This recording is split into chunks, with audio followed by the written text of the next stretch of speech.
ಇವತ್ತಿನ ಆನ್ಲೈನ್ ಕ್ಲಾಸಿಗೆ ನಿಮಗೆಲ್ಲರಿಗೂ ಸ್ವಾಗತ.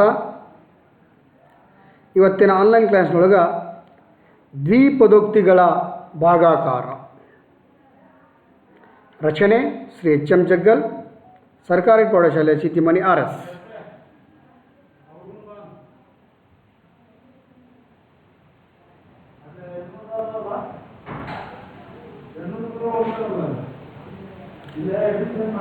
x² + 3x + 2 ಬಾಗ್ಲೆ x + 2 ಭಾಗಾಕಾರ ಮಾಡಿರಿ. ಇದು ಒಂದು ಪ್ರಾಬ್ಲಮ್. ಮೊದಲಿಗೆ ಬಾಕ್ಸ್ ಹಾಕ್ಕೋಬೇಕು. ಈ ಟೈಪು ಹೆಚ್ಚು ಕಡಿಮೆ ಒಂದು 3 ರಿಂದ 4 ಬಾಕ್ಸ್ ಹಾಕ್ತಾರೆ. ಸೊ ಇದು ನಾನು ಹೇಳೋದು ನಿಮಗೆ ಬಾಕ್ಸ್ ಮೆಥಡ್ನೊಳಗೆ ಯಾವ ಥರನಾಗಿ ನಾವು ಭಾಗಾಕಾರ ಮಾಡಬೇಕು. 2 ವಿಧಾನಗಳನ್ನು ಹೇಳ್ತೀನಿ. ನೀವು ಭಾಗಾಕಾರ ಮಾಡೋದು ಬಾಕ್ಸ್ ಮೆಥಡ್ನೊಳಗೆ ಯಾವ ಥರ ಮಾಡಬೇಕು. ನಿಮಗೆ 10th ಇದು ಬಹುಪದೋಕ್ತಿಗಳ ಪಾಠ ಅದ, ಅಲ್ಲಿ ಬರುತ್ತೆ ಭಾಗಾಕಾರ ಅಂತ. ನೀವು ಟೆಕ್ಸ್ಟ್ ಬುಕ್ ತೆಗೆದು ನೋಡಿದ್ರೆ ಗೊತ್ತಾಗತ್ತೆ. ಭಾಗ 2 ಒಳಗೆ 1ನೇ ಪಾಠ ಅದ. x² + 3x + 2 ಬಾಗಿಲೆ x + 2 ಭಾಗಾಕಾರ ಮಾಡಿರಿ. ಮೊದಲಿಗೆ ಮೊದಲನೇ ಪದವನ್ನು ತಗೊಳ್ಬೇಕು. ತೆಗೆದುಕೊಂಡು ಈ ಮೂಲೆಯಲ್ಲಿ ಬರಿಬೇಕು. ಇಲ್ಲಿ ಬರ್ದು ನೋಡೋಣ. x² ಅನ್ನು ಇಲ್ಲಿ ಬರ್ಕೊಂಡಿದ್ದೇನೆ. ನಂತರ x + 2 ಇಲ್ಲೇನದಲ್ಲ, ಇದು ಭಾಜಕ. ಈ ಭಾಜಕವನ್ನು ಇಲ್ಲಿ ಬರೆದುಕೊಳ್ಬೇಕು. ಇದನ್ನು ನಾವು ಭಾಜ್ಯ ಅಂತೀವಿ. ಇದನ್ನು ನಾವು ಭಾಜ್ಯ ಅಂತ ಕರಿತೀವಿ. ಇದನ್ನು ಭಾಜಕ ಅಂತ ಕರಿತೀವಿ. ಸೊ ಇಲ್ಲೇ ಭಾಜಕವನ್ನು ಬರೆದುಕೊಂಡಿದ್ದೇನೆ. ಭಾಜ್ಯದೊಳಗೆ ಏನು ಮಾಡಿದೆ, x² ಅನ್ನು ಇಲ್ಲಿ ಬರ್ಕೊಂಡೆ. ಹಂಗಾರೆ ಎಕ್ಸ್ಗೆ ಎಷ್ಟರಲ್ಲೇ ಗುಣಿಸಿದ್ರೆ x² ಬರುತ್ತೆ. ಅಂದರೆ x ಘಾತ ಏನೇ ಇರದಿದ್ರೆ 1 ಇರುತ್ತೆ ಇಲ್ಲಿ.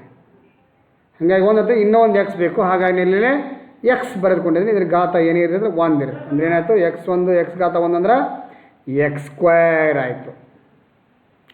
ತದನಂತರ ಕೆಳಗಲ್ದಕ್ಕೆ ಅದನ್ನು ಇಂಟು ಮಾಡ್ಬೇಕು. ಇಲ್ಲಿ ಮಾಡ್ತು ನೋಡಿ, ಇಲ್ಲಿ 2 ಅದ, ಇದು ಈ 2 ಇಲ್ಲಿ ಮೇಲ್ಗಡೆ ಮೇಲೆ ಇದನ್ನು ಇಂಟು ಮಾಡಬೇಕು. 2 ಗುಣ್ಲೆ x. ಈ ಎಕ್ಸನ್ನು ಇಲ್ಲಿ ಇಂಟು ಮಾಡಿರ್ತೀನಿ 2ಕ್ಕೆ. ಯಾವ 2? ಈ 2 ಇಲ್ಲ ನೋಡಿ, ಈ 2 ಅದನ್ನ ಇಲ್ಲಿ ಬರೆದು ತೋರಿಸ್ತೀನಿ. 2 × x ಅಂದ್ರೆ 2x. ನಂತರ ನೋಡ್ರಿ, ಇಲ್ಲಿ ಎಷ್ಟದ ನೋಡ್ರಿ, ಮುಂದಲ್ ಪದ 1ನೇ ಪದ x² ಬರ್ಕೊಂಡು ಮುಂದಲ್ ಪದ ಎಷ್ಟು ಬೇಕು ನನಗೆ, 3x. ಆಲ್ರೆಡಿ ಇಲ್ಲೇ 2x ಐತಿ. ಸೊ ನನಗೆ ಇನ್ನೊಂದು x ಕಡಿಮೆ ಬಿತ್ತು. ಹಾಗಾಗಿ ಇಲ್ಲಿ 1x ಬರ್ಕೋಬೇಕು. ಯಾಕಂದ್ರೆ ಇದು 2x, ಇದು 1x ಕೂಡಿಸಿದ್ರೆ ಇದು 3x ಆಗುತ್ತೆ. ವಾಯ್ಸು ಮತ್ತು ಸ್ಕ್ರೀನ್ ಎಲ್ಲರಿಗೂ ಕ್ಲಿಯರಾಗಿ ಕಾಣಿಸುತ್ತಾ ಇಲ್ಲ? ವಾಯ್ಸ್ ಕ್ಲಿಯರ್ ಕೇಳ್ತಿಲ್ಲ? ಓಕೆ, ಸರಿ ಓಕೆ. ಸೊ ಇಲ್ಲೇ 2x ಇಲ್ಲಿ ಏನಿದೆ 1x. ಯಾಕಂದ್ರೆ 3x ಬರ್ಬೇಕಾಗಿತ್ತು ನನಗೆ. 2x ಇತ್ತು, ಅದಕ್ಕೆ ಇನ್ನೂ 1x ಕಡಿಮೆ ಇತ್ತು, ಅದಕ್ಕೆ 1x ಅಂತ ತೊಗೊಂಡೆ. ತದನಂತರ ಇಲ್ಲಿ ನೋಡಿ, ಇವಾಗ ಇಲ್ಲೇ x1 x ಭಾಗಾಕಾರ ಮತ್ತೆ ಮಾಡೋದು. x1 x. ನೆಕ್ಸ್ಟ್ ಮುಂದಿನ ಹಂತ, ಇದನ್ನು ಮತ್ತೆ 2 ಮತ್ತು ಇದರಿಂದ ಗುಣಿಸೋದು. 1ರಿಂದ 2 ಮತ್ತು ಈ 1 ಇದು ಗುಣಿಸೋದು. ಇಲ್ಲಿ ನೋಡ್ರಿ, 2ರಿಂದ x ಗುಣಿಸಿ ಇಲ್ಲಿ ಏನು ಮೇಲೆ ಬಂದು ಗುಣಿಸ್ಬಿಡೋದು 2x. ಹಂಗೆ 2 ಗುಣ್ಲೆ 1, 2 1 2. ಹಂಗಾರ ಇಲ್ಲಿ ಕೊನೆಯ ಪದ ಎಷ್ಟೈತಿ ನೋಡಿ, ಈಗ 2 ಐತಿ. ಇಲ್ಲಿ ಎಷ್ಟೈತಿ, 2 ಐತಿ. ಹಂಗಾರೆ 2 ಆಲ್ರೆಡಿ ಬಂತಂದ್ರೆ ನಾವಿಲ್ಲಿ ಏನೂ ಕೂಡಿಸೋ ಅವಶ್ಯಕತೆ ಇಲ್ಲ. 2 ಐತಿ. ಇಲ್ಲಿ ನನಗೆ 2 ಬರ್ಬೇಕೀಗ. ಹಾಗಾಗಿ ಇಲ್ಲಿ ಆಲ್ರೆಡಿ 2 ಬಂದುಬಿಡೈತಿ. ಇದಕ್ಕೇನೂ ಕೂಡ್ಸಂಗಿಲ್ಲ. ಹಾಗಾಗಿ ಎಲ್ಲ ಏನಂತಂದ್ರಿ, 0. ಯಾವಾಗ ಉತ್ತರ 0 ಬಂತು ಅಲ್ಲಿಗೆ ಭಾಗಾಕಾರ ಮುಗೀತು. ಇದು ಏನಿದು, ಶೇಷ. ಕೊನೆಗೆ ಬರೋದು ಶೇಷ. ಹಾಗಾದರೆ ಇದರ ಭಾಗಾಕಾರ ಮಾಡಿದಾಗ ಬರ್ತಕ್ಕಂಥ ಶೇಷ ಎಷ್ಟು, 0. ಭಾಗಲಬ್ಧ ಎಲ್ಲಿರುತ್ತೆ, ಮೇಲೆ ನೋಡಿ. ಇದು x, ಇಲ್ಲಿ ಏನಿರಲ್ಲ ಪ್ಲಸ್ ಇರುತ್ತೆ, x + 1. ಹಾಗಾಗಿ x² + 3x + 2 ಬಾಗ್ಲೆ x + 2 ಮಾಡಿದಾಗ ಉತ್ತರ ಎಷ್ಟು ಬರುತ್ತಾ, x + 1. ಶೇಷ 0 ಬಂದೈತಿಲ್ಲೇ. ಸೊ ಇದು ಬಾಕ್ಸ್ ಮೆಥಡ್. ಇನ್ನೊಂದು ಪ್ರಾಬ್ಲಮ್ ನೋಡೋಣ. ಎಸ್ x square minus 4x square plus 5x minus 2 ಭಾಗಲೆ ಎಕ್ಸ್ ಮೈನಸ್ 1 ಭಾಗಾಕಾರ ಮಾಡಿರಿ. ಇದನ್ನು ಬಾಕ್ಸ್ ಮೆಥಡ್ ಪ್ರಕಾರ ಮಾಡೋಣ. ಎಸ್ ಮೊದಲಿಗೆ ಬಾಕ್ಸ್ ಹಾಕ್ಕೊಂಡೇನೆ. ಒಂದನೇ ಪದ ಎಕ್ಸ್ ಕ್ಯೂಬ್ ಐತಿ, ಇಲ್ಲಿ ಬರ್ಕೋಬೇಕು ಅದನ್ನು ಎಕ್ಸ್ ಕ್ಯೂಬ್. ಸೊ ಬರ್ಕೊಳ್ತೀನಿ ನಾನು ಇವಾಗ. ಎಸ್ ಎಕ್ಸ್ ಕ್ಯೂಬ್ ಬರ್ಸ್ಕೊಂಡೆ. ಬರ್ಕೊಂಡ ನಂತರ ಏನು ಮಾಡಬೇಕು, ಇದನ್ನು ಬರ್ಕೋಬೇಕು. ಇಲ್ಲಿ ನಾವು ಭಾಜಕ ಎಕ್ಸ್ ಮೈನಸ್ 1 ನಾನು ಇಲ್ಲಿ ಬರಿತೀನಿ. ಇಲ್ಲಿ ಎಕ್ಸ್ ಬರದೆ, ಇಲ್ಲಿ ಮೈನಸ್ 1 ಬರದೆ. ಇಲ್ಲ ಅದೇ ಇದೇ ಥರ ಬರೋದು ನೋಡಿ, ಇಲ್ಲಿ ಎಕ್ಸ್ ಬರೆದು ಇಲ್ಲಿ +2 ಬರೆದೆ, -1 ಬರೆದೆ. ಹಂಗಾರೆ ಇಲ್ಲಿ ಆಲ್ರೆಡಿ ಎಕ್ಸ್ ಐತಿ, ಇದ್ರ ಘಾತ 1 ಐತಿ, ಇದ್ರ ಘಾತ 3 ಐತಿ. ಅವಾಗ ಗೊತ್ತಾಗ್ಬಿಡ್ತೀವಿ ಈಗ ಎಕ್ಸ್ ಘಾತ 2 ಬರ್ಬೇಕು ಸರ್, ಇಲ್ಲಿ ಎಕ್ಸ್ ಸ್ಕ್ವೇರ್ ಬರುತ್ತಾ ಅಂತೇಳಿ. ಯಾಕಂದರೆ ಇದನ್ನು ಇಂಟು ಮಾಡಿದ್ರೆ ಇಲ್ಲಿ ಬರ್ಬೇಕಿದು. ಎಸ್ ಎಕ್ಸ್ ಸ್ಕ್ವೇರ್, ಎಕ್ಸ್ ಘಾತ 1 ಇಂಟು ಎಕ್ಸ್ ಸ್ಕ್ವೇರ್ ಅಂದರೆ ಎಕ್ಸ್ ಕ್ಯೂಬ್. ನಾವು ಬೀಜ ಪದಗಳ ಗುಣಾಕಾರದಾಗ ನೋಡ್ಕೊಂಡ್ಬಿಟ್ಟು ಘಾತಗಳನ್ನು ಕೂಡಿಸ್ತೀವಿ. 1 2 ಕೂಡಿಸಿದ್ರೆ 3. ಸೊ ಎಕ್ಸ್ ಕ್ಯೂಬ್ ಬಂತು. ನಂತರ ಏನು ಮಾಡಬೇಕು, ಇದಕ್ಕೆ ಇಂಟು ಮಾಡಿ ಇಲ್ಲಿ ಬರಿಬೇಕು. ನಾವು ಈ ಜಾಗದೊಳಗೆ ಬರಿತೀವಿ ನೋಡಿ ಅವನು. ಸೊ -1 ಇದು -1 ಅದ into X square -1 X square.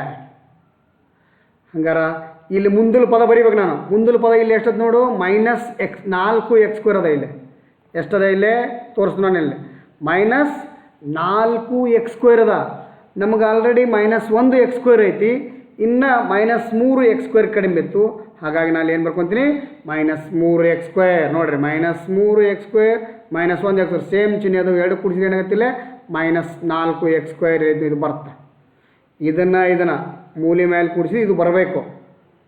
So -1x square -3x square minus same ಚಿಹ್ನೆ ಇರುವುದರಿಂದ ಕೂಡಿಸಿ ಉತ್ತರಕ್ಕೆ ಅದೇ ಚಿಹ್ನೆ ಹಚ್ಚಿದ್ರೆ -4x ಸ್ಕ್ವೇರ್ ಆಗುತ್ತೆ. ನಂತರ ನೋಡ್ರಿ ಈ ಭಾಗಾಕಾರ ಮಾಡಬೇಕು. ಇಲ್ಲಿ ಆಲ್ರೆಡಿ ಎಕ್ಸ್ ಘಾತ 1 ಅದ, ಇಲ್ಲಿ ಎಕ್ಸ್ ಘಾತ 2 ಐತೆ. ಹಂಗಾರೆ ಎಕ್ಸ್ ಘಾತ 1 ಬೇಕು, ಅದು -3x. Yes -3x into x. ಯಾಕೆ ಇಲ್ಲಿ ಘಾತ ಏನಿರಲ್ಲ 1 ಇರುತ್ತೆ, ಅಂಕಿ ಏನೇ ಇರದಿದ್ರೆ 1 ಇರುತ್ತೆ. -3 ಒಂದೇ 3, ಎಕ್ಸ್ ಘಾತ 1 ಎಕ್ಸ್ ಘಾತ 2 -3x ಸ್ಕ್ವೇರ್ ಬರುತ್ತೆ. ನಂತರ ಏನು ಮಾಡಬೇಕು, ಈ -3x ಇಂಟು -1x ಮಾಡೋಕೆ ಮತ್ತೆ ಗುಣಾಕಾರ ಮಾಡಿ ಇಲ್ಲಿ ಬರೀಬೇಕು ನಾನು. ಎಸ್ ತೋರಿಸ್ ನೋಡಿಲ್ಲ ಎರಡು ಮಾರ್ಕ್ ಹಾಕಿ. ಎಸ್ -1 ಐತಿ -3x ಇವೆರಡನ್ನೂ ಗುಣಾಕಾರ ಮಾಡಿ ಇಲ್ಲಿ ಬರಿತೀನಿ. ಗುಣಾಕಾರದಾಗ ಮೈನಸ್ ಚಿಹ್ನೆ 2 ಅದು ಪ್ಲಸ್ ಆಗುತ್ತೆ, ಒಂದು ಸಮಸಂಖ್ಯೆ ಐತಿ ಪ್ಲಸ್ ಆಗುತ್ತೆ. 3x ಒಂದಲೇ 3x ಪ್ಲಸ್ 3x ಏನೇ ಇರ್ತೈತೆ ಪ್ಲಸ್ ಇರುತ್ತಾ, ನೀವು ಬೇಕಾದರೆ ಹಾಕ್ಕೋಬೋದು +3x. ಹಾಗಾದ್ರೆ ಮುಂದಿನ ಪದ ಬರಿಬೇಕು. ಇಲ್ಲಿ ಏನದ ನೋಡಿಲ್ಲಿ +5x ಅದ. ಹಂಗಾರೆ ನನಗಿನ್ನ +2x ಬೇಕು. ಇಲ್ಲಿ ಏನು ಬೇಕು ನಮಗೆ ಮುಂದಿನ ಪದ. ಈಗ ಎಕ್ಸ್ ಕ್ಯೂಬ್ ಬರೋದು, ಇದು ಎಕ್ಸ್ ಸ್ಕ್ವೇರ್ ಮುಗಿತಿ, ಎಕ್ಸದ್ದು ಬೇಕು. ಎಕ್ಸದ್ದು ಅಂದ್ರೆ ಇಲ್ಲಿ +3 ಅದ, ನನಗೆ 5 ಬೇಕು.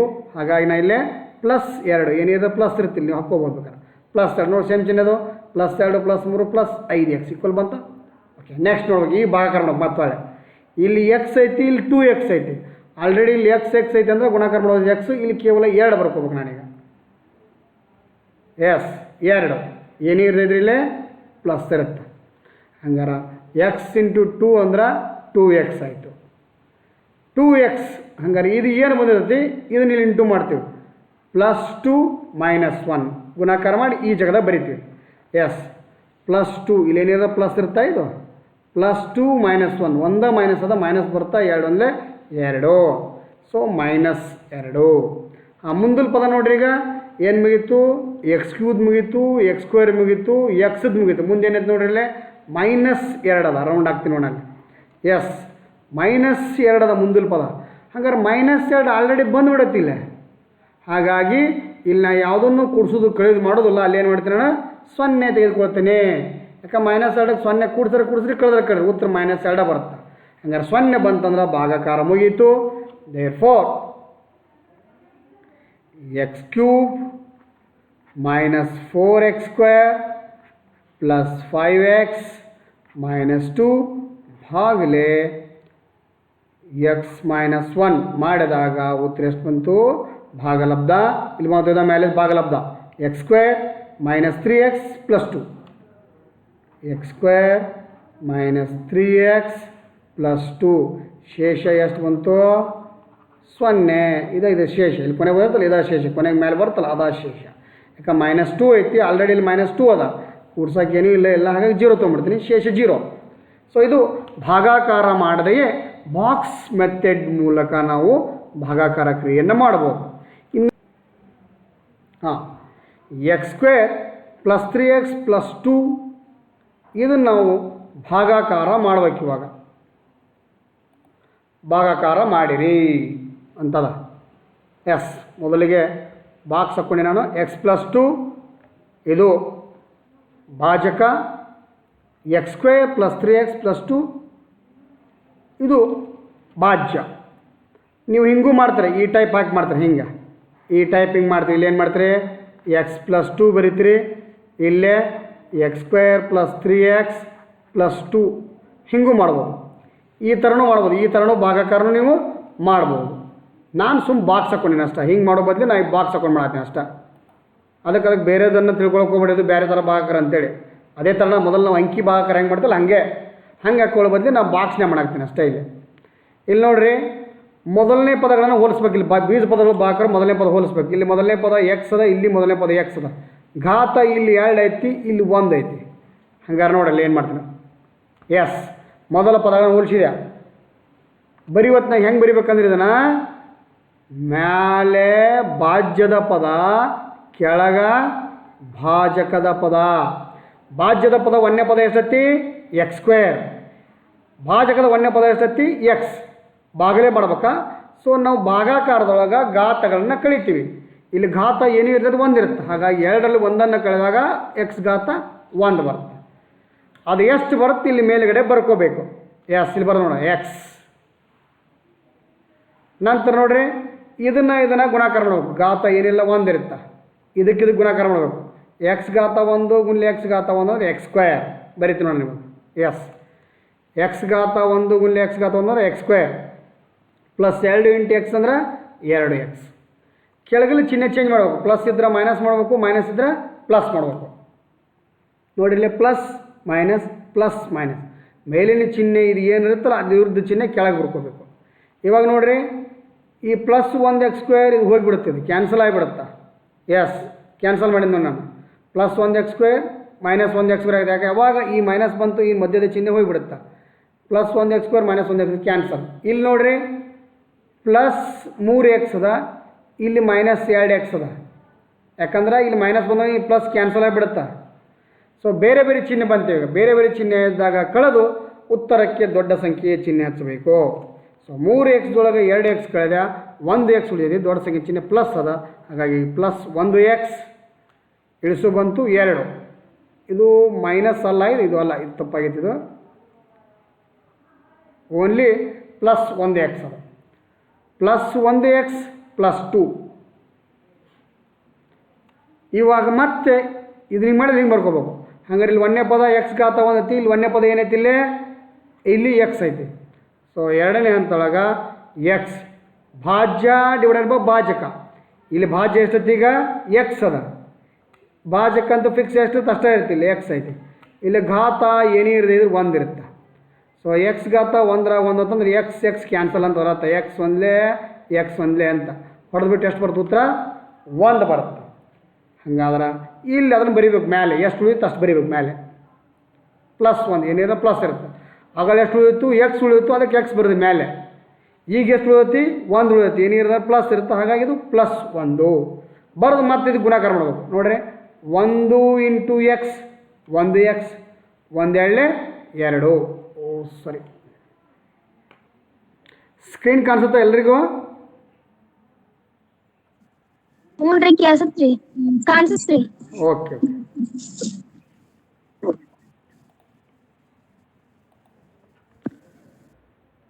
ಇಲ್ಲೇ ಎಕ್ಸ್ ಕ್ಯಾನ್ಸಲ್ ಆಯ್ತು, +1 ಆಯಿತು. ಹಾಗಾಗಿ ಮೇಲ್ಗಡೆ ನಾವು +1 ಬರೆದುಕೊಳ್ಬೇಕು. ಇದನ್ನು ಇಂಟು ಮಾಡ್ತಾನೆ. ಈಗ 1x + 2 ಇದನ್ನು 1ರಿಂದ ಏನು ಮಾಡ್ತಾನೆ ನಾನು, ಇದಕ್ಕೆ ಗುಣಾಕಾರ ಮಾಡಬೇಕು. ಆಗಾಳೆ ಎಕ್ಸಿಂದ ಮಾಡಿ ಇಲ್ಲಿ ಬರೆದಿದ್ವಿ, ಈಗ 1ರಿಂದ ಮಾಡಿ ಬರೀಬೇಕು.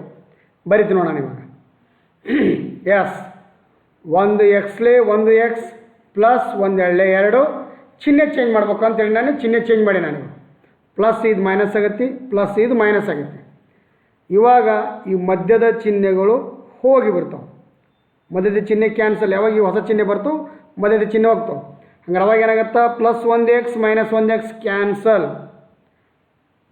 ನೆಕ್ಸ್ಟು +2 -2 ಇದು ಕ್ಯಾನ್ಸಲ್ಲು ಇದು ಕ್ಯಾನ್ಸಲ್. ಉತ್ತರ ಏನು ಬಂತು 0. ಯಾಕಂದ್ರೆ 1x ಒಳಗೆ 1x ಹೊತ್ತೊಂದು 0 ಆಗುತ್ತಾ, 2 ಹೊತ್ತೊಂದು 0 ಬಂತು. ಹಂಗಾರೆ ಶೇಷ ಎಷ್ಟು ಬಂತು 0 ಬಂತು.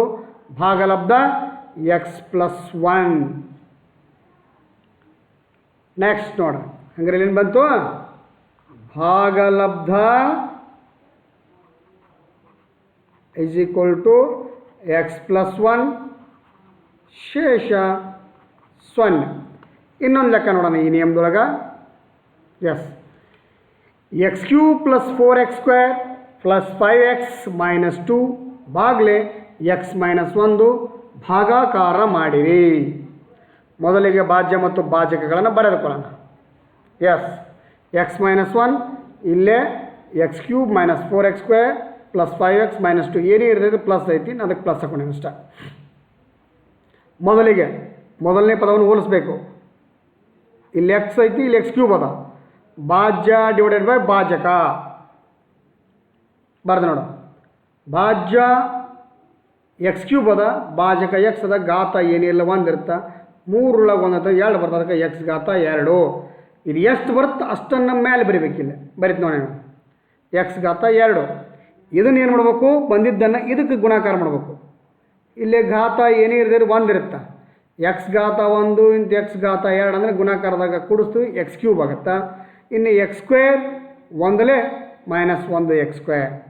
ನೋಡಿರಿ x² ಇಂಟು x ಘಾತ 1 ಅಂದರೆ x³ ಆಯ್ತು. -1x² -1x². ಚಿಹ್ನೆ ಚೇಂಜ್ ಮಾಡೀನಿ. ಪ್ಲಸ್ ಇದು ಮೈನಸ್ ಆಯ್ತು. ಈ ಮೈನಸ್ ಇದ್ದಿದ್ದು ಏನಾಯ್ತು ಇಲ್ಲಿ ಪ್ಲಸ್ ಆಯಿತು. ಇವ್ರದ್ದು ಚಿಹ್ನೆ ಬರಬೇಕು. ಯಾವಾಗ ಈ ಕೆಳಗಲ ಚಿಹ್ನೆ ಬರ್ತವೆ ನಡುವಲ ಚಿಹ್ನೆಗಳು ಮಾಯ ಆಗಿಬಿಡ್ತವೆ, ಹೋಗಿಬಿಡ್ತವೆ. ಹಂಗಾರೆ ಅವಾಗ ಏನು ಬಂತು x³ ಇದು +x³ ಅದ, ಇದು -x³ ಅದ. ಹಾಗಾಗಿ ಇದು ಕ್ಯಾನ್ಸಲ್ ಆಗಿಬಿಡುತ್ತೆ. +1x³ -1x³ ಆಯಿತು. ನಂತರ ನೋಡ್ರಿ -4x² + 1x². ಚಿಹ್ನೆಗಳು ಭಿನ್ನವಾಗಿ ಬೇರೆ ಬೇರೆದು. ಬೇರೆ ಬೇರೆ ಚಿಹ್ನೆ ಇದ್ದಾಗ ಕಳೆದು ಉತ್ತರಕ್ಕೆ ದೊಡ್ಡ ಸಂಖ್ಯೆ ಚಿಹ್ನೆಯನ್ನು ಹಚ್ಚಬೇಕು ಅಂತ ನಮಗೆ ಗೊತ್ತು. ಹಾಗಾಗಿ ಉತ್ತರ -3x² ಇಳಿಸು ಬಂತು +5x. 5xನ್ನು ಇಳಿಸ್ಕೊಂಡೆ ನಾನು. ಮತ್ತೆ ಹೊಳ್ಳಿ ಏನು ಮಾಡಬೇಕು, ಮತ್ತೆ ಹೋಲಿಕೆ ಮಾಡೋದು. ಈಗ ಇಲ್ಲಿ x² ಅದ, ಇಲ್ಲಿ x ಘಾತ 1 ಅದ. ನೋಡಿ ಇಲ್ಲಿ -3x² ಅದ 1ನೇ ಪದ, ಇಲ್ಲಿ 1ನೇ ಪದ x ಐತಿ. -3ಕ್ಕೆ 3 ಹಂಗೆ ಉಳಿದೈತಿ. ಘಾತ ಇಲ್ಲಿ ಏನಿರೋದು 1 ಇರುತ್ತೆ. x² ಒಳಗೆ 1 ಹೋತಂದ್ರೆ x ಉಳಿದೈತೆ, ಅದಕ್ಕೆ -3x. ಇದು ಎಷ್ಟು ಉಳಿದೈತಿ ಅದು ಇಲ್ಲಿ ತಂದು ಬರೀಬೇಕು. -3x. ನಂತರ ಇದನ್ನು ಇಂಟು ಮಾಡಬೇಕು. ನೋಡ್ರಿ -3x ಇಂಟು x ಅಂದ್ರೆ -3x² ಆಗುತ್ತೆ. ಇನ್ನು ನೆಕ್ಸ್ಟ್ -3x ಇಂಟು -1 ಅಂದ್ರೆ -2 ಹಾಕಿ ನೋಡ್ರಿ. ಇದ್ರದ್ದು ಒಂದು ಮೈನಸ್, ಒಂದ್ರದ್ದು ಒಂದು ಮೈನಸ್, -2 ಅದು ಅಂದ್ರೆ ಪ್ಲಸ್ ಆಗುತ್ತೆ. ಅದಕ್ಕೆ 3x + 3x ಆಗುತ್ತೆ. ಬರೀತು ನೋಡೋಣ ನೀವು. ಎಸ್ -3x ಇಂಟು x ಅಂದ್ರೆ -3x², -3x ಇಂಟು -1 ಅಂದ್ರೆ +1. ಚಿಹ್ನೆ ಚೇಂಜ್ ಮಾಡೀನಿ. ಮೈನಸ್ ಇತ್ತು ಪ್ಲಸ್ ಮಾಡೀನಿ, ಪ್ಲಸ್ ಇದು ಮೈನಸ್ ಆಗುತ್ತೆ. ಹಾಗಾಗಿ ಮಧ್ಯದ ಚಿಹ್ನೆ ಹೋಗಿಬಿಡ್ತಾವೆ. ನೆಕ್ಸ್ಟ್ ಏನಾಯ್ತು ನೋಡ್ರಿ, -3x² + 3x² ಹೋತು. ಇಲ್ಲಿ ಏನಾದ್ರು ನೋಡ್ರಿ +5x -3x ಬೇರೆ ಬೇರೆ ಚಿಹ್ನೆ ಐತಿ, ಕಳಿಬೇಕು. 5x ಒಳಗೆ 3x ಕಳೆದ್ರೆ 2 ಬರ್ತದೆ, ದೊಡ್ಡ ಸಂಖ್ಯೆ ಚಿಹ್ನೆ ಪ್ಲಸ್ ಐತಿ. ಸೊ ಹಾಗಾಗಿ ಇಲ್ಲೇ ಕ್ಯಾನ್ಸಲ್ ಆಯಿತು. +2x ಇಳಿಸು ಬಂತು -2. ಮತ್ತೆ ಮೊದಲ ಪದ ಮಾಡಬೇಕಿಲ್ಲ, ಭಾಗಾಕಾರ ಸೈಡ್ ಮಾಡ್ತು ನೋಡಿರಿ. 2x ಬಾಗಲೇ x. ಯಾಕೆ ಇಲ್ಲಿ ಮೊದಲ ಪದ 2x ಐತಿ, ಭಾಜ್ಯದೊಳಗೆ ಭಾಜಕದೊಳಗೆ x ಐತಿ. So x cancel. ಅವಾಗ ಏನು ಉಳಿದೈತಿ, ಇಲ್ಲೇ 2 ಉಳಿದೈತಿ. ಹಾಗಾದ್ರೆ ಈ 2ಅನ್ನು ಇಲ್ಲಿ ಮೇಲ್ಗಡೆ ಹಾಕ್ಸ್ಬೇಕು. ಏನಿರ್ತದೆ ಪ್ಲಸ್ ಇರುತ್ತೆ ಇಲ್ಲಿ. ಸೊ +2. ಮತ್ತು ಇದಕ್ಕಿದು ಗುಣಾಕಾರ ಮಾಡಬೇಕು. 2 ಇಂಟು x 2x -2 1 2 ಗುಣಾಕಾರ ಮಾಡಿ ಬರೀತು ನೋಡಿ. ಎಸ್ 2x 2x 2 ಇಂಟು -1 2 -1 -2 ಚಿಹ್ನೆ ಇಲ್ಲಿ ಪ್ಲಸ್ ಐತಿ, ಮೈನಸ್ ಮಾಡಿದ, ಮೈನಸ್ ಐತಿ ಪ್ಲಸ್ ಮಾಡಿದ. ಸೊ ಮಧ್ಯದ ಚಿಹ್ನೆ ಹೋಗಿಬಿಡ್ತವೆ. ಇವು ಮಧ್ಯದ ಚಿಹ್ನೆ ಹೋಗ್ತು. ಹೋದು ಅಂದರೆ ಏನಾಗುತ್ತೆ ಇಲ್ಲೇ +2x -2x cancel, -2 +2 cancel. So ಶೇಷ 0. ಸೊ ಆದ್ದರಿಂದ ಭಾಗಲಬ್ಧ ಎಷ್ಟು ಬಂತು? x² -3x +2 ಶೇಷ 0. ಸೊ ಇದು ಒಂದು ಭಾಗಾಕಾರ ವಿಧಾನ. ಸೊ ನೀವೀಗ ಬಾಕ್ಸ್ ಮೆಥಡ್ ಕಲ್ತೀರಿ ಮತ್ತು ಇದೊಂದು ವಿಧಾನ. ಇವುಗಳ ವಿಡಿಯೋಗಳನ್ನು ಪದೇ ಪದೇ ನೋಡಬೇಕು. ನಿಮಗೆ ಲಿಂಕ್ ಹಾಕಿರ್ತೀನಿ. ಅವು ಲಿಂಕ್ಗಳನ್ನು ಪದೇ ಪದೇ ಓಪನ್ ಮಾಡಿ ನೋಡಿರಿ. ಅಲ್ಲೆಲ್ದ ನಿಮಗೆ ಟೀಚ್ಮೆಂಟ್ ಆ್ಯಪ್ನಾಗೂ ಇರುತ್ತಾ, ಎರಡೂ ಕಡೆ ಲಿಂಕ್ ಇರುತ್ತಾ. ಓಪನ್ ಮಾಡಿ ನೋಡ್ತಾ ಇರ್ಬೇಕು. ಹಂಗೆ ಅಂದ್ರೆ ಪರ್ಫೆಕ್ಟ್ ಆಗತ್ತೆ. ಹಂಗೆ ಬಿಟ್ಕೊಂತ ಹೋದ್ರೆ ಪರ್ಫೆಕ್ಟ್ ಆಗಲ್ಲ. ಸೊ ನೆಕ್ಸ್ಟ್ ನೋಡ್ರಿ, ತ್ರಿಭುಜಗಳ ಸರ್ವಸಮತೆ. ಸೊ ಮುಂದದ್ದೇನು ನೋಡೋಣ ಇವಾಗ, ತ್ರಿಭುಜಗಳ ಸರ್ವಸಮತೆ. ಇದು ಭಾಳ ಮುಖ್ಯ. ತ್ರಿಭುಜಗಳ ಘಟಕದೊಳಗೆ ನಿಮಗೆ 2ನೇ ಪಾಠದ ಭಾಗ 1 ಅಲ್ಲಿದು ಹೆಲ್ಪ್ ಆಗತ್ತೆ.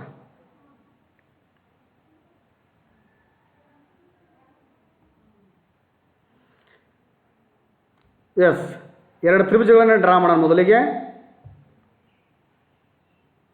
ಓಕೆ, 2 ತ್ರಿಭುಜಗಳನ್ನು ಡ್ರಾ ಮಾಡಿದ ನಾನು. ಒಂದು ತ್ರಿಭುಜ ABC, ಇನ್ನೊಂದು ತ್ರಿಭುಜ PQR.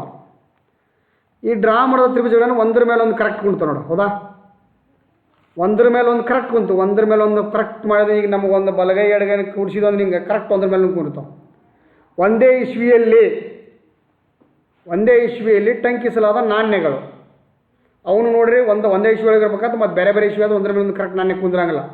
ಆ ನಾಣ್ಯಗಳನ್ನು ಒಂದ್ರ ಮೇಲೆ ಒಂದು ಇಟ್ಟಿವಿ ಅಂದ್ರೆ ಅವು ಕೂಡ ಒಂದ್ರ ಮೇಲೆ ಒಂದು ಕರೆಕ್ಟ್ ಕೂತ್ಕೊಂತಾವೆ. ಸೊ ಇಂಥವಕ್ಕೆ ಏನಂತಾರೆ ಅಂದ್ರೆ ಸರ್ವಸಮ ಅಂತ ಕರೀತಾರೆ. ಸರ್ವಸಮ, ಯಾವ 2 ಸರ್ವಸಮ ಇರುತ್ತೋ ಒಂದರ ಮೇಲೆ ಒಂದು ಕರೆಕ್ಟ್ ಕೂತ್ಕೊಂತಾವೆ. ಸೊ ಇವಾಗೇನು ಬೇರ್ಪಡಿಸೋಣ.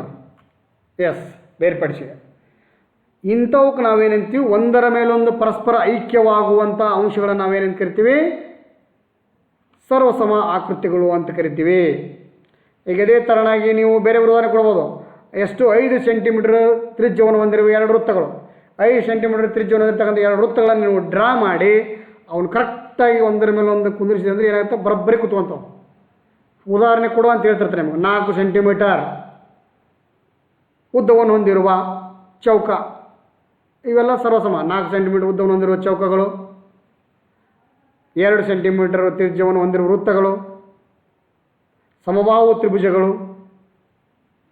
ಯಾವುದೋ 3 ಸೆಂಟಿಮೀಟರ್ 4 ಸೆಂಟಿಮೀಟರ್ ಬರೀ ಸಮಬಾಹು ತ್ರಿಭುಜ ಅಲ್ಲ, 3 ಸೆಂಟಿಮೀಟರ್ ಉದ್ದವನ್ನು ಹೊಂದಿರುವ ಸಮಬಾಹು ತ್ರಿಭುಜಗಳು. ಇವೆಲ್ಲವೂ ಸರ್ವಸಮ ಆಕೃತಿಗಳಿಗೆ ಉದಾಹರಣೆಗಳು. ಹಾಗಾದ್ರೆ ಇಲ್ಲಿ ಸರ್ವಸಮ ನಾ ಯಾವ ತೊಗೊಂಡಿನಿ? ನಾವು ಅಧ್ಯಯನ ಮಾಡೋದಿಲ್ಲೇ ಚತುರ್ಭುಜದ್ದು ಅಲ್ಲ, ವೃತ್ತದ್ದು ಅಲ್ಲ. ನಾವು ಅಧ್ಯಯನ ಮಾಡೋದಿಲ್ಲೇ ತ್ರಿಭುಜಗಳ ಸರ್ವಸಮತೆ. ಹಂಗಾರೆ ಒಂದರ ಮೇಲೆ ಒಂದು ಕುತ್ಕೊಂತಾವು ಅಂದ್ರೆ ಇದರ ಅರ್ಥ AB ಎಷ್ಟು ಉದ್ದದ, PQನ ಅಷ್ಟೇ ಉದ್ದದ, AC ಎಷ್ಟು ಉದ್ದದ, PRನೂ ಅಷ್ಟೇ ಉದ್ದದ, ಈ BC ಎಷ್ಟು ಉದ್ದೈತಿ, QRನೂ ಅಷ್ಟೇ ಉದ್ದೈತಿ ಅಂದಂಗ. ಒಂದರ ಮೇಲೆ ಒಂದು ಕರೆಕ್ಟ್ ಕುತ್ಕೋಬೇಕಾದ್ರೆ ಅವುಗಳ ಪರಸ್ಪರ ಬಾಹುಗಳು ಏನಾಗಿರಬೇಕು? ಸಮ ಆಗಿರಬೇಕು. ಹಂಗಾರೆ ಬಾಹುಗಳು ಸಮ ಆದವು ಅಂದ್ರೆ ಅವುಗಳ ಅನುರೂಪ ಕೋನಗಳು ಕೂಡ ಸಮವಾಗಿರ್ತವು. ಇದು ಭಾಳ ಮುಖ್ಯ ನೋಡಿ. ನಾ ಇನ್ನೊಮ್ಮೆ ತೋರಿಸ್ತೀನಿ ನಿಮ್ಗೆ. ಎಸ್, ಇದ್ರ ಮೇಲೆ ಬಂದು ಕರೆಕ್ಟ್ ಕುಂತೈತಿ ನೋಡಿ. ಅಂದ್ರೆ AB ಮೇಲೆ PR ಕುಂತೈತಿ, AB ಮೇಲೆ PQ ಕುಂತೈತಿ, PQ. ಸೊ AC ಮೇಲೆ PR ಕುಂತೈತಿ. ಸರಿನಾ? ಹಾಗಾಗಿ ACಗೆ PR ಈಕ್ವಲ್ ಆಗತ್ತಾ, BCಗೆ QR ಈಕ್ವಲ್ ಆಗತ್ತಾ, ABಗೆ PQ ಈಕ್ವಲ್ ಆಗುತ್ತೆ. ಸೊ ಈ ಟೈಪು ಬಾಹುಗಳು ಸಮ ಇದ್ದು ಅಂದ್ರೆ ನಾವೇನಂತೀವಿ? ಬಾ ಸರ್ವಸಮತೆಯ ಗುಣ ಅಂತ ಕರಿತೀವಿ. ಅಂದ್ರೆ 2 ತ್ರಿಭುಜಗಳಲ್ಲಿ ಒಂದು ತ್ರಿಭುಜದ ಬಾಹುಗಳು ಇನ್ನೊಂದು ತ್ರಿಭುಜದ ಅನುರೂಪದ ಬಾಹುಗಳಿಗೆ ಸಮವಾಗಿದ್ದರೆ ಆ 2 ತ್ರಿಭುಜಗಳು ಏನಾಗಿರ್ತವೆ? ಸರ್ವಸಮವಾಗಿರ್ತವು. ಸರ್ವಸಮವನ್ನು ಸೂಚಿಸುವ ಚಿಹ್ನೆ ಇಲ್ಲಿ ಬರೀತಿ ನೋಡಿ ನಿಮಗೆ. ಸರ್ವ ಸಮತೆಯನ್ನು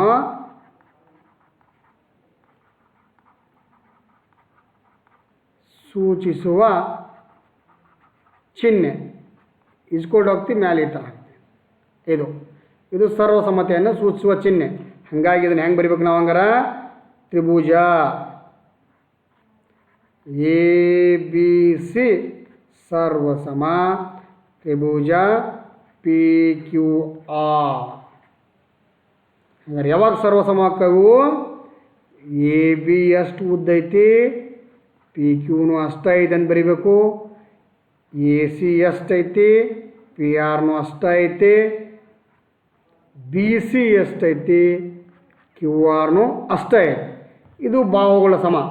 ಕೋನಗಳು ಯಾವುದು ನೋಡ್ರಿ?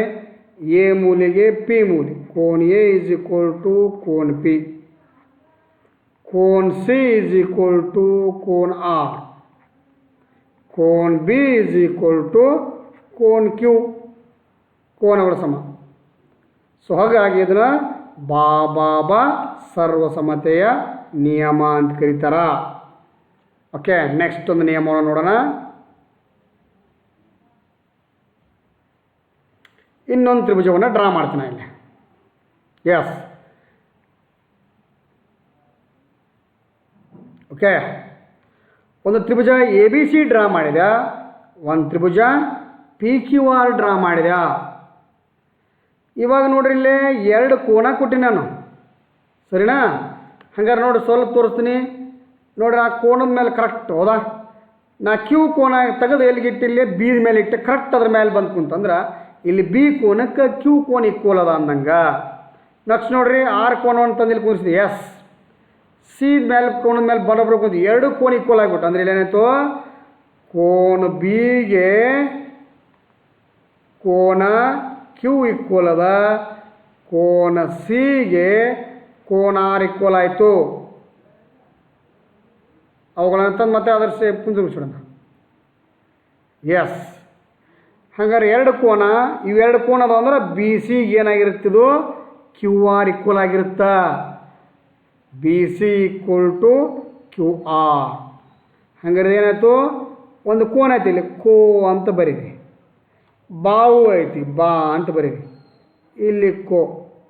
ಇದು ಕೂಡ ಇಲ್ಲಿ ಕೋ ಐತಿ, ಇಲ್ಲಿ ಬಾವು ಐತಿ, ಇಲ್ಲಿ ಕೋ ಐತಿ. ಹಂಗೆ ನಾವು ಹೆಂಗೆ ಓದ್ತೀವಿ ಸೀರಿಯಲ್ ಆಗಿ? ಹಿಂಗಾರ ಓದ್ರಿ, ಹಿಂಗಾರ ಓದ್ರಿ. ಎಂಟಿ ಕ್ಲಾಕ್ ಆದ್ರೆ ಕ್ಲಾಕ್ ವೈಸರ್ ಓದ್ರಿ. ಕೋ ಬಾ ಕೋ, ಕೋ ಬಾ ಕೋ, ಕೋ ಬಾ ಕೋ, ಕೋ ಬಾ ಕೋ. ಹಂಗಾರೆ ಹಿಂಗೆ ಒಂದು ತ್ರಿಭುಜದ ಒಂದು ಬಾಹು ಮತ್ತು ಅವುಗಳ ಮೇಲಿನ ಕೋನ, ಇನ್ನೊಂದು ತ್ರಿಭುಜದ ಒಂದು ಬಾಹು ಅವುಗಳ ಮೇಲಿನ ಕೋನಗಳು ಸಮವಾಗಿದ್ದರೆ ಆ ಎರಡೂ ತ್ರಿಭುಜಗಳು ಸರ್ವಸಮವಾಗಿರುತ್ತವೆ. ಎಸ್, ಇವಾಗ ನೋಡೋಣ, ಒಂದರ ಮೇಲೆ ಒಂದು ಕರೆಕ್ಟ್ ಕೂತ್ಕೊಂತ ನೋಡೋಣ. ಹಾಗಾಗಿ ಇಂತಾಗ ನಾವೇನಂತೀವಿ? ಸರ್ವಸಮತೆ ಅಂತ ಕರಿತೀವಿ. ಏನು? ಕೋ ಸರ್ವಸಮತೆ ಅಂತ ಕರಿತೀವಿ. ನೋಡೋಣ. ಎಸ್ ನೋಡ್ರಿ, ಎಸ್ ಎಕ್ಸಾಕ್ಟ್ ಒಂದರ ಮೇಲೆ ಒಂದು ಕುಂತು ನೋಡಿ, ಒಂದರ ಮೇಲೆ ಒಂದು ಕರೆಕ್ಟ್ ಕುಂತು. ಇವುಗಳನ್ನು ಬೇರ್ಪಡಿಸೋಣ ಇವಾಗ. ಎಸ್ ನೋಡ್ರಿ, ಹಂಗಾರೆ ಏನಾಯ್ತು? ಮೂರು ಅಂಶಗಳು ನೆನಪಿರಲಿ. ಮೂರು ಮೂಲ ಇರ್ತಾವು, ಮೂರು ಬಾವು ಇರ್ತಾವೆ. ಮೂಲಿ ಅಂದರೆ ಕೋನ ಅಂದಂಗೆ. ನಾವೇನೋ ವಿಶೇಷ ಅರ್ಥವನ್ನು ಕಲ್ಪಿಸೋದು ಬೇಕಾಗಿಲ್ಲ. ಮೂಲಿ ಅಂತ ನಾವು ಆಡೋ ಭಾಷೆಗಳು, ಗ್ರಾಂಥಿಕ ಭಾಷೆ ಒಳಗೆ ಅವು ಕೋನ ಅಂತ ಕರಿತೀವಿ ಅಷ್ಟ. ಯಾವ್ಯಾವ ಮೂಲಿಗೆ ಈಕ್ವಲ್ ಯಾವುದೋ ಅಂದ್ರೆ ಯಾವ್ಯಾವ ಕೋನಕ್ಕೆ ಯಾವ ಕೋನ ಈಕ್ವಲ್ ಹೋದವು ಅಂದಂಗೆ. ಸೊ ನಮ್ಗೆ ಗೊತ್ತು ಆಲ್ರೆಡಿ ಕ್ಯೂ ಮೂಲಿಗೆ ಬಿ ಆಗೈತೆ, ಅದಕ್ಕೆ ಕೋನ್ ಬಿ ಈಕ್ವಲ್ ಟು ಕೋನ್ ಕ್ಯೂ ಬರೀದೋನ ನಮ್ಮ ಗಣದೊಳಗೆ ಮೂಲಿಗೆ ಹಿಂಗೆ ಅಂತ ಗುರುತಾಗ್ತೀವಿ ನಾವು ಕೋನಕ್ಕೆ. ಅಂದ್ರೆ ಬಿ ಮೂಲಿಗೆ ಕ್ಯೂ ಮೂಲ ಈಕ್ವಲ್ ಐತಿ, ಸಿ ಮೂಲಿಗೆ ಆರ್ ಮೂಲ ಈಕ್ವಲ್ ಐತಿ ಅಂದಂಗೆ. ಹಂಗೆ ಬಿ ಸಿ ಮೇಲೆ ಯಾವ ಬಾವು ಬಂದು ಕುಂತಿತ್ತು? ಕ್ಯೂ ಆರ್ ಬಾವು ಬಂದು ಕುಂತು. ಹಂಗಾರೆ ಮೂರು ಅಂಶಗಳ ಸಮ ಅದಾವ ಅಂದ್ರೆ ಇನ್ನೂ ಮೂರು ಅಂಶಗಳು ಯಾವುವು? ಒಂದು ಎ ಮೂಲೆ, ಒಂದು ಪಿ ಮೂಲೆ. ಹಂಗಾರೆ ಆದ್ದರಿಂದ ಇಲ್ಲೇ ಕೋಬಾಕೋ ನಿಯಮ ಪ್ರಕಾರ ಏನಾಗ್ಬಿಟ್ಟು ಎರಡು ತ್ರಿಭುಜ ಸರ್ವಸಮ ಅದಾವ. ಯಾವುವು? ತ್ರಿಭುಜ ಎ ಬಿ ಸಿ ಸರ್ವಸಮ ತ್ರಿಭುಜ ಪಿ ಕ್ಯೂ ಆರ್. ಹಂಗಾರೆ ಸರ್ವಸಮ ಅದಾವ ಅಂದ್ರೆ ಮ್ಯಾಲಿನ ಮೂರು ಅಂಶ ಸಮ ಅದಾವ ಅಂದ್ರೆ ಇನ್ನು ಉಳಿದ ಮೂರು ಅಂಶಗಳು ಸಮವಾಗಿರ್ತವೆ. ಆದ್ದರಿಂದ ಕೋನ್ ಎ ಇಸ್ ಈಕ್ವಲ್ ಟು ಕೋನ್ ಪಿ. ನಂತರ ಬಾವು ಯಾವ್ದು ಉಳಿತು? ಇಲ್ಲಿ ಎ ಬಿ ಉಳಿತು. ಎ ಬಿಗೆ ಯಾವುದದ? ಪಿ ಕ್ಯೂ ಅದ. So A B is equal to P Q comma A C is equal to P R. ಪರೀಕ್ಷೆದಾಗ ಹೆಂಗೆ ಕೇಳ್ತಾರ ಅಂದ್ರೆ ನೋಡ್ರಿ, ಸ್ವಲ್ಪ ಲಕ್ಷ ಕೊಟ್ಟು ಕೇಳ್ರಿ. ಹಿಂಗೆ ಕೊಟ್ಟಿರ್ತಾರೆ, ತ್ರಿಭುಜ ಎ ಬಿ ಸಿಯಲ್ಲಿ ಕೋನ್ ಬಿ ಈಕ್ವಲ್ ಟು ಕೋನ್ ಕ್ಯೂ, ಕೋನ್ ಸಿ ಈಕ್ವಲ್ ಟು ಕೋನ್ R, B C equal to Q R ಆದರೆ A B is equal to ಟಿಮ್ ಟಿಮ್, ಕೋನ್ ಎ ಈಸ್ ಈಕ್ವಲ್ ಟು ಟಿಮ್ ಟಿಮ್ ಅಂತ ಕೊಟ್ಬಿಡ್ತಾರೆ.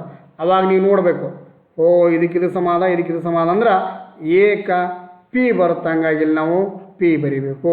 ಹಂಗಾರೆ ಎ ಬಿ ಯಾವ್ದು ಬರುತ್ತಿಲ್ಲೇ ಇಲ್ಲದ ಪಿ ಕ್ಯೂ. ಈ ಥರನಾಗಿ ಬಿಟ್ಟ ಸ್ಥಳದಲ್ಲಿ ಇವು ಟೈಪನ್ನು ಕೇಳ್ತಿರ್ತಾರೆ. ಸೊ ಇದು ಕೋಬಾಕೋ ಸರ್ವಸಮತೆಯ ಗುಣ. ನೋಡ್ರಿ, ಕೋಬಾಕೋ ಇದನ್ನು ಬಾಕೋಕೋ ಅಂತ ಓದೋಂಗಿಲ್ಲ. ಯಾಕೆ ಮೊದಲಿಗೆ ಕೋನ್ ಐತಿ, ಆಮೇಲೆ ಬಾವು ಐತಿ, ಆಮೇಲೆ ಕೋನ್ ಐತಿ. ಕೋಬಾಕೋ ಇಲ್ಲಿ ಕೂಡ ಹಂಗೆ ಬರುತ್ತೆ, ಕೋ ಬಾ ಕೋ. ನೆಕ್ಸ್ಟ್ ನೋಡೋಣ.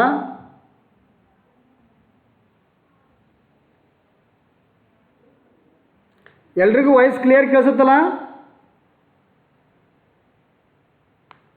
ಕೇಳಿಸುತ್ರಿ ಸರ್. Okay okay.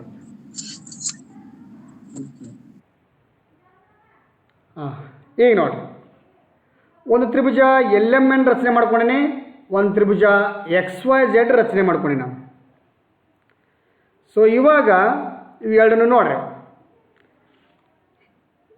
ಯಾವ್ಯಾವ ಮೂಲಿಗೆ ಯಾವ ಬೇಕಲ್ಲ ನೋಡ್ರಿ. ವಾಯ್ ಮೂಲಿ ತಂದು ಎಮ್ ಮೇಲೆ ಕುಂಡಿಸಿದ್ ನೋಡ್ರಿ, ಕರೆಕ್ಟ್ ಬಂದು ಕುಂತು. ಇನ್ನು ಜಡ್ ಮೂಲಿ ತಂದು ಎನ್ ಮೂಲಿ ಮೇಲೆ ಕರೆಕ್ಟ್ ಅಂದ್ರೆ ಇಲ್ಲಿ ಏನಾಯ್ತು ನಮ್ಗೆ, ಕೋನ್ ಎಮ್ ಕ ಕೋನ್ ವಾಯ್ ಈಕ್ವಲ್ ಐತಿ. ನಂತರ ಕೋನ್ ಎನ್ ಕ ಕೋನ್ ಜಡ್ ಅದ. ಇನ್ನು ಬಾಹು ನೋಡ್ರಿ ಯಾವ್ದು ಬಂತು, ಎಸ್.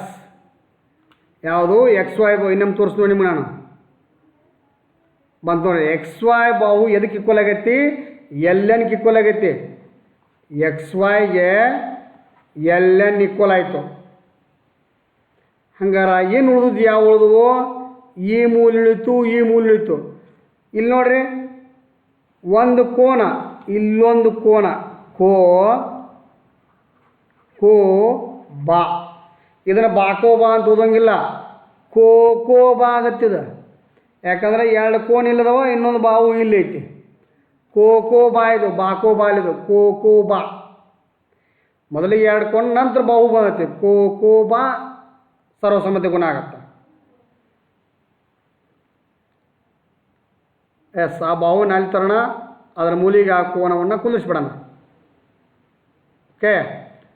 ಸೊ ಇದಕ್ಕೆ ನಾವೇನೇನು ಕರಿತೀವಿ, ಕೋ ಕೋ ಬಾ ಸರ್ವಸಮತೆಯ ಗುಣ. ಹಂಗಾರೆ ನೆಕ್ಸ್ಟ್ ಉಳಿದ ಅಂಶಗಳು ಸಮವಾಗಿರ್ತಾವೆ. ಯಾವುದಕ್ಕೆ, ಹಾಂ, ಎಲ್ಲಕ್ಕೆ ಯಾವ್ದು ಈಕ್ವಲ್ ಇರುತ್ತೆ ಹೇಳ್ರಪ್ಪ ನೋಡೋಣ.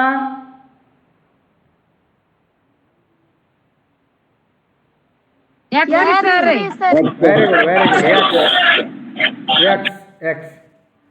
ಹಂಗಾರ ಎಲ್ ಎಮ್ಗೆ ಯಾವ್ದು ಈಕ್ವಲ್ ಇರುತ್ತೆ ಹೇಳ್ರಿ ನೋಡೋಣ. Excellent excellent, very good. Okay. ಇನ್ನು ಮತ್ತೆ ಯಾವ್ದು ಇರುತ್ತಪ್ಪ,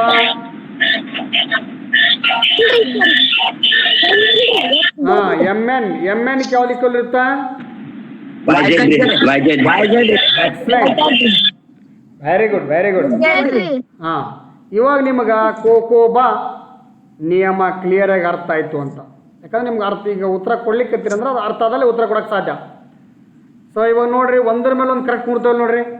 ಎಸ್, ಎಕ್ಸಾಕ್ಟ್ ಒಂದರ ಮೇಲೆ ಒಂದು ಕರೆಕ್ಟ್ ಒಂದು ಐಕ್ಯ ಅದು. ಹಂಗಾರೆ ಸರ್ವಸಮ ತ್ರಿಭುಜಗಳು ಏನಾಗಿರ್ತವೆ, ಪರಸ್ಪರ ಐಕ್ಯವಾಗಿರ್ತವೆ, ಒಂದರ ಮೇಲೊಂದು ಕರೆಕ್ಟ್ ಓವರ್ಲ್ಯಾಪಿಂಗ್ ಆಗ್ತವೆ ಅಂತ ಮಾತಾಡೋ ಜಗಕ್ಕೆ ಕುಂದಿಸ್ಬಿಡೋಣ. ಸೊ ಈ ಟೈಪಿಗೆ ನಾವೇನಂತ ಕರಿತೀವಿ, ಕೋ ಕೋ ಬಾ. ಅಂದ್ರೆ ಒಂದು ತ್ರಿಭುಜದಲ್ಲಿ ಎರಡು ಕೋನ, ಒಂದು ಬಾವು, ಇನ್ನೊಂದು ತ್ರಿಭುಜ ಅನ್ನೋದು ಅದಕ್ಕೆ ಅನುರೂಪವಾದ ಎರಡು ಕೋನಗಳು ಒಂದು ಬಾವಿಗೆ ಸಮನಾಗಿರುತ್ತೆ ಅಂದ್ರೆ ಅದನ್ನು ನಾವು ಕೋ ಕೋ ಬಾ ಸರ್ವಸಮತೆಯ ತ್ರಿಭುಜಗಳು ಅಂತ ಒಂದು ಕರಿತೀವಿ ನಾವು.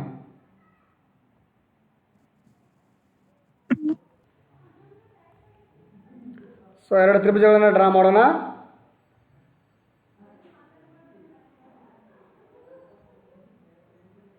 ಸೊ ಇಲ್ಲಿ ನೋಡ್ತೀವಿ ನಾವು, ಎ ಬಿ 4 ಅದ,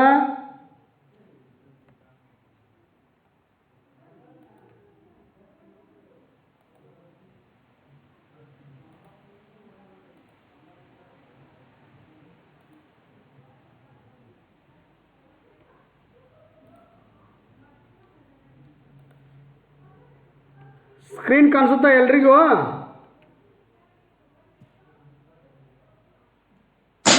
ಕಾಣಿಸುತ್ರಿ sir. Okay,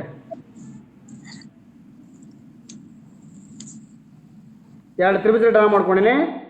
so A B ನಾಲ್ಕದ, ಪಿ ಕ್ಯೂ ನಾಲ್ಕದ ಅಂದ್ರೆ ಇಲ್ಲೇ A B is equal to P Q ಆಗಿರುತ್ತ ಅಂತ ಗ್ಯಾರಂಟಿ. ನಂತರ ನೋಡ್ರಿ, ಎ ಸಿ 3 ಅದ, ಪಿ ಆರ್ 3 ಅದ. ಹಾಗಾಗಿ A C is equal to P R. ಮುಂದೆ ನೋಡ್ರಿ, ಎಸ್ ಎ ಮೂಲಿ ತನ್ನ ಪಿ ಮೂಲಿ ಮೇಲೆ ಕುಂದಿರಿದೆ, ಕರೆಕ್ಟ್ ಕುಂತು. ಹಾಗಾಗಿ ಇಲ್ಲಿ ಏನಾಗಿರುತ್ತಾ, ಕೋನ್ ಎ ಈಸ್ ಈಕ್ವಲ್ ಟು ಕೋನ್ ಪಿ. ಹಂಗ ನೋಡ್ರಿ, ಬಾ ಕೋ ಬಾ. ಹಂಗಾರೆ ಈ ನಿಯಮ ನೋಡಿದ್ರೆ ಗೊತ್ತಾಗ್ತದೆ, ಬಾ ಕೋ ಬಾ ನಿಯಮ. ಹಂಗಾರೆ ಇವೆರಡೂ ತ್ರಿಭುಜಗಳು ಏನಾಗಿಬಿಟ್ಟು 3 ಅಂಶಗಳು ಸಮವಾಗಿದ್ದರೆ 2 ತ್ರಿಭುಜಗಳು ಸರ್ವಸಮಾನ. ತ್ರಿಭುಜ ಎ ಬಿ ಸಿ ಸರ್ವಸಮ ತ್ರಿಭುಜ ಪಿ ಕ್ಯೂ ಆರ್. ಹಂಗಾರೆ ಸರ್ವಸಮ ಅದಾವಂದ್ರೆ ಈಗ ನನಗೆ ಹೇಳಬೇಕು, ಸಿ ಮೂಲಿಗೆ ಯಾವ ಮೂಲಿ ಈಕ್ವಲ್ ಅದ? Very good, very good, very good. ಹಾಂ, ಕೋನ್ ಬಿ ಯಾವ್ದು ಈಕ್ವಲ್ ಅದ? ಕೋನ್ ಬಿ ಏನಾ? ಹಾಂ, ಕ್ಯೂ. ನನಗದು ಬಿ ಅಂದಂಗೆ ಸರಿ. ಕೋನ್ ಕ್ಯೂ, ಗುಡ್. ಇನ್ನು ಬಿ ಸಿ ಯಾವ್ದು ಈಕ್ವಲ್ ಐತಿ?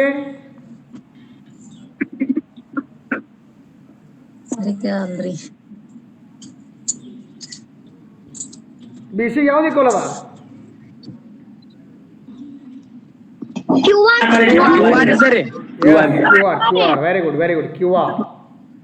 ಸೊ ಇದು ಯಾವ ನಿಯಮ ಇದು ನೋಡ್ರಿ, ಒಂದ್ರ ಮೇಲೆ ಒಂದು ಕರೆಕ್ಟ್ ಬಂದು ಕೊಡ್ತು, ಹೌದಾ? ಕರೆಕ್ಟ್ ಓವರ್ಲ್ಯಾಪ್ ಆಯಿತು. ಸೊ ಇದು ಮತ್ತೆ ಒಳ್ಳೆ ಜಗಕ್ಕೆ ತಂದಿಡೋದನ್ನ. ಹಂಗಾರೆ ಇದು ಯಾವ ನಿಯಮ? ಬಾಕೋಬಾ ಸರ್ವಸಮ್ಮತೆಯ ನಿಯಮ. ಸೊ ನಾವು ಯಾವ್ಯಾವ ತಿಳ್ಕೊಂಡಿವಿ? ಬಾ ಬಾ ಬಾ ಸರ್ವಸಮ್ಮತೆಯ ನಿಯಮ, ಕೋಬಾಕೋ ಸರ್ವಸಮ್ಮತೆಯ ನಿಯಮ, ಕೋಕೋಬಾ ಸರ್ವಸಮ್ಮತೆಯ ನಿಯಮ, ಬಾಕೋಬೋ ಸರ್ವಸಮ್ಮತೆಯ ಗುಣ. ಇವಿಷ್ಟು ಗುಣಗಳನ್ನು ನೀವು ಕರೆಕ್ಟಾಗಿ ವಿಡಿಯೋ ಮೇಲಿಂದ ಮೇಲೆ ನೋಡ್ತಾ ಇರಬೇಕು. ಕರೆಕ್ಟಾಗಿ ತಿಳ್ಕೊಂಬಿಟ್ರೆ ನಿಮ್ಗೆ ತ್ರಿಭುಜಗಳು ಚಾಪ್ಟ್ರು ಭಾಳ ಈಸಿಯಾಗಿ ಮೂವ್ ಆಗುತ್ತೆ. ಯಾಕಂದ್ರೆ ಅದ್ರ ಮೇಲೆ ಸುಮಾರು 12 ಪ್ರಶ್ನೆ ಇರ್ತವೆ, ಸುಮಾರು 12 ಅಂಕದ ಪ್ರಶ್ನೆಗಳು ಇರ್ತವೆ ಅದ್ರ ಮೇಲೆ. ಹಾಗಾಗಿ ಅವುಗಳೆಲ್ಲವೂ ಕ್ಲಿಯರಾಗಿ ಅರ್ಥ ಆಗ್ಬೇಕಂದ್ರೆ ಇದು ನಿಮಗೆ ಕರೆಕ್ಟಾಗಿ ಅರ್ಥ ಆಗಿರಬೇಕು. ಈ ನಿಯಮಗಳನ್ನು ಪದೇ ಪದೇ ನೋಡ್ಕೊಳ್ರಿ, ನೋಡಿಕೊಂಡು ಪರ್ಫೆಕ್ಟ್ ಆಗಿರಿ.